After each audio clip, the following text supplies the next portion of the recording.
Okay, I am here at the historic John Curren's farm at 155 Plank Road.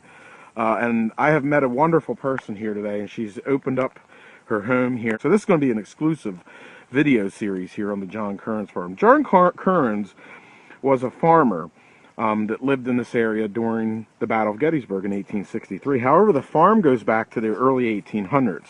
In fact, the barn to the farm was built in 1812, and it was used as a field hospital for General George Pickett. This is where the wounded soldiers from Pickett's division were taken here on July 1863, and they were operated on, as well as in the house. Now, in the house, she did show me a little while ago some where there were blood stains on the floor, and then over the last 100 years, bugs began to eat at the blood, and they had to cover it with tin. But this is the original barn, goes back to 1812, and of course this was used as a field hospital here for Pickett's division here on July 4th, 1863. Today, the couple that owns the place here uses it to store wood. As you can see inside, and it is a beautiful barn. Up until a few years ago, the family actually had goats and horses, and they used this still as a farm. One of the two original wells sits over here. The other one is in front of the house. Now, the second part of this tour I want to take you on is the summer kitchen. This is a really amazing. This summer kitchen was built around 1810. And in fact, the family thinks that they may have lived in the summer kitchen while the house was being constructed, either the summer kitchen or maybe in the summer months to the barn. And the summer kitchen was restored a few years ago with the weatherboard. And on the inside of the summer kitchen is a business that she runs. It's really neat. And we're going to take a quick look inside of here. So let's go ahead and open up the door to the summer kitchen. Now, the summer kitchen has the original fireplace inside. It has a staircase that goes upstairs. And today, the lady that owns it, Glenda, has a business called Stitch in Place. And she makes these beautiful quilts. She takes pictures of monuments and puts them on these panels, which can be hung on your wall. And for all of you Alabamians and Louisianans, a lot of Confederate Mississippi, she has these on panels.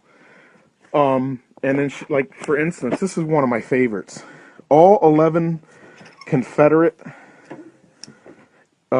states that represented at Gettysburg here are on this panel.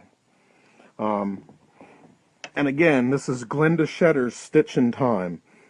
And today she uses the original summer kitchen for her business. This is beautiful. I mean, this was restored a few years ago. She showed me some pictures. And one of the stories was when she had the place restored, right here in the crack of this fireplace, there was a hollowed out space, and she found a Confederate drumstick. But anyway, it was a Confederate drumstick. She has it in the house. I think we're going to take a look at it in a little while. This has been the John Curren's Farm, Part 1, the barn and the summer kitchen. Part 1, we looked at the barn and the summer kitchen, both around 1812. Now, the next thing that we're going to take a look at is the original smokehouse, which sits here on the property. And this is one of the amazing things about this farm. Most of it is still intact, just the way it was in 1863. And today, this little smokehouse is used as a shed. And again, she has been very gracious about letting me in on the property and taking a look. And we're going to take a look inside of here now. This is really amazing. It's used as storage, but this is where the Curren's family would actually smoke all their meats. And you can see the walls are still charred. It's all original. It's never been redone. And when you would smoke your meats, there would be a little vent system on the side at the top. And you can see those today. That's where the smoke would come out when you would smoke your meats. And pretty much this thing stayed just as it was since it was built in the early 1800s until about 3 years ago when we had our famous northeast earthquake, a 5.0 earthquake back in 2011. It did a little bit of damage up here to the roof line, but that's really the only damage that this has sustained. And then, of course, the last look is going to be the actual house itself. And though the dating on the house isn't 100%, it was built sometime between 1815 and 1840. And it was a two-story house. And then there was a farm nearby here back in 1920 that caught on fire. I think it was called the Plank Farm. And during that farm fire, it was a very bad fire, some of the, as we walk behind the summer kitchen here, some of the embers from that fire actually made their way over this direction and got caught into the top part of the house, which you see over here. And it caught the house on fire and burned it. Inside the house, there's still burned charred marks from the 1920 fire. And then afterward, the house was redone and rebuilt with a gabled roof like you see today. And of course, out in front of the house is the other original well that was here during the Battle of Gettysburg. And of course, this was a field hospital, a perfect site for it because it sat in a really good location. It was far enough away from the battlefield and Pickett's Charge, which you can see in the distance over here. It had a good water source supply with two wells. It had a huge barn that could take care of a lot of wounded Confederate soldiers. And then just behind the summer kitchen over here is Marsh Creek. Now, one thing that we discussed here with Glenda was that she has done archaeology on the property. She's found bullets. She's found arrowheads. Of course, we did a video series earlier about Native American Indians settling at Marsh Creek, and she found a bunch of arrowheads here. So, again, this is the John Curren's farm.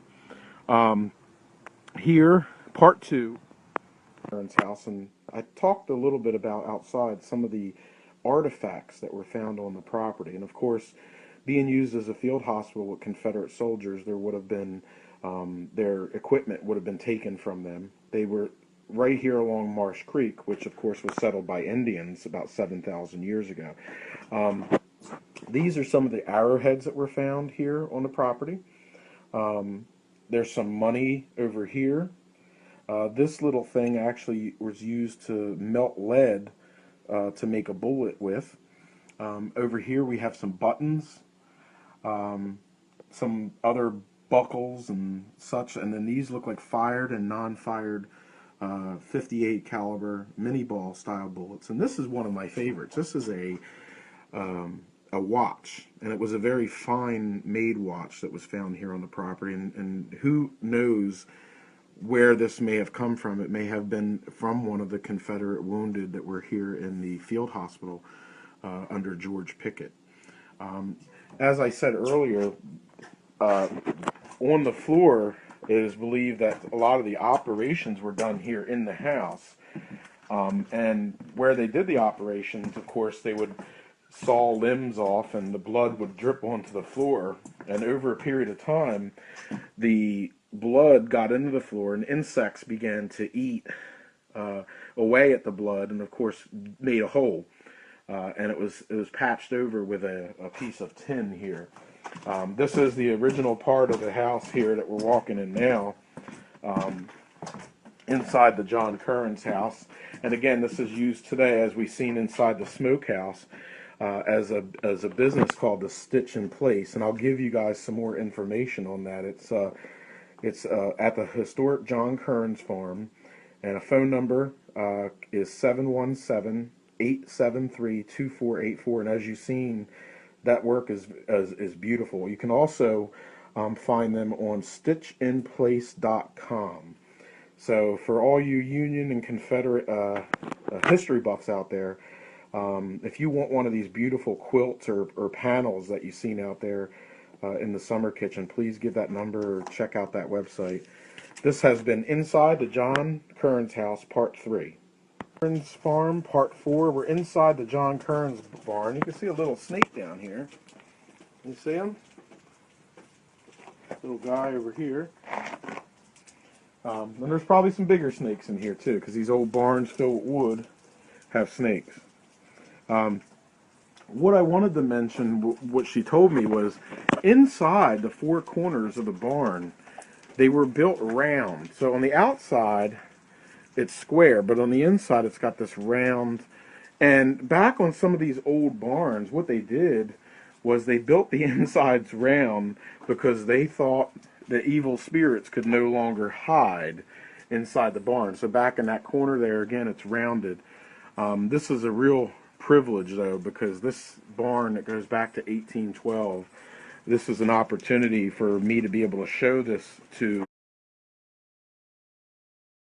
And this isn't something that gets done on Gettysburg Daily or some of these historical licensed battlefield guide tours. You know, when I hit the pavement, I usually go out and get people's permission to visit places like this. You know, and if they tell me yes,